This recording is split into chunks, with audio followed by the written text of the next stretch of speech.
Good morning. It's Valerie Ling, clinical psychologist and director founder of the Center for Effective Living. How are you this morning? I am sitting again in my backyard.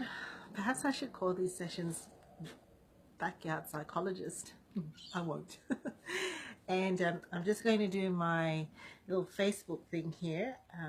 As I mentioned yesterday, I'm hoping to jump on a lot more regularly and just connect with our community and to be able to offer something of a podcast channel, I suppose. I did one yesterday on a parenting segment, and today is something different. You might have already seen it if you've seen the hashtags that I've put up.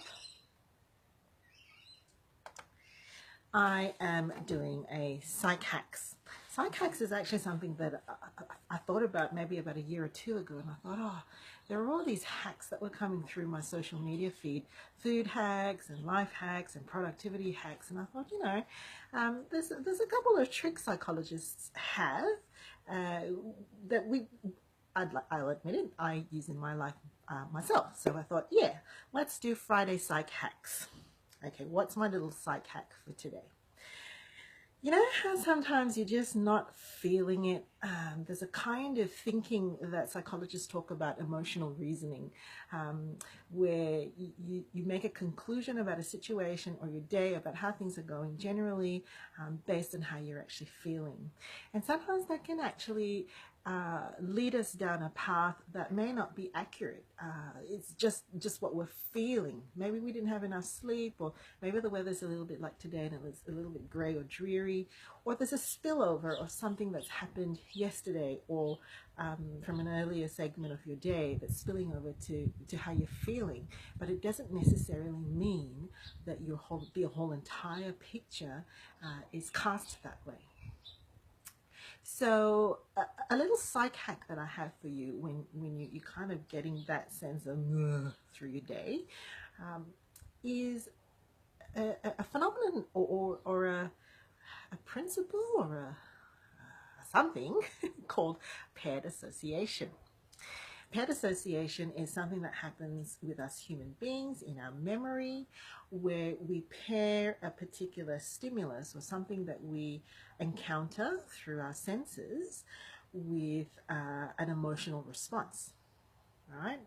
So if I say pancakes, what comes to your mind? You might start to smell the smells of maple syrup. You might actually start to feel a warmth in the back of your mouth, and you might think of Sunday morning breakfasts, hopefully delivered to you in bed. That's the best. So a paired association is something that you've come across repeatedly, where something that's come through your senses is associated with a response, and that actually gets encoded in your memory. So I have a couple of these things that I use in my own world and life and in my day. For example, my mobile phone screen, which you can't see because I'm actually using the phone as a camera, has got a magnificent picture of a lion. All right. Now, more and more my phone is being used for work. It used to just be that I would be just connecting with personal friends, but now more and more with work. And sometimes when I look at my phone, and if it's work related, I get that bit of especially if there's something anxious or anxiety provoking that I have in my day. So my screen or wall screen paper, whatever it's called, is that of a magnificent lion. I'll have to show you what it looks like. And the reason I have that is because I love the Narnia, Chronicles of Narnia. I can watch the movies over and over and over again. And when I think of Aslan the lion, immediately a whole sense of peace and calm and reverence just flows through my body, because the image of Aslan as a majestic creature with power and strength, but with restraint, right? So both terrifying but equally good. And the idea of a power power that is also kind and loving just sends a whole sense of peace and calm through me. And so my phone has that picture. It's the first thing that I will see. It's also on my lock screen, and the lion I've chosen is electric. So it really is a picture of strength and power, but grace. Okay.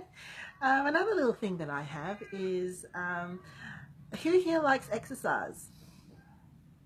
I don't. But it's in my resilience toolkit. And in particular, I've chosen running as a form of exercise. Now, I choose running not because I like it, but because I'm really bad at it. And running is a metaphor for me. I'll talk more about it in another podcast, but running is a metaphor for me that even though I don't like it and I'm no good at it, and as a child I was probably coached to believe that I wasn't a sporty one, I can still problem solve and be in touch with my body, and I can actually still run because I was created to be able to do it.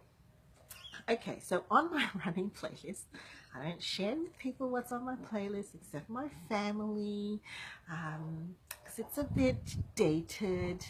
But there's a reason why they're dated, because the songs on my playlist are attached to memories of when I had inspiration, encouragement, and sometimes success or achievement. And they run all the way back through to my teens and childhood, right? So an example is once when I actually tried to run, I wasn't enjoying it very much. Michael Jackson, a song from Michael Jackson came through. Now, the minute you hear that bass line, I am transported back to, what was it, the 80s, when Thriller came out, and it was like the biggest thing on screen, and I had such awe for Michael Jackson, because how did he do, all the makeup and the sound effects? And when that bass line plays and starts, I'm immediately transported to a time when I believed in magic. That was magic. And that's on my playlist. Another one that I have on my playlist is a particular Olympic theme. And again, it's tagged to a memory of a time when a music teacher of mine gave me this piece of music, and I thought it was the most impossible thing I had ever seen. And he just, run off. It was just an ordinary thing for him to do. It was, kind of, you can't see my hands, but if you can imagine, it's twice that long on the music stand. And he just said, no, you're going to do it. And it was as simple as that.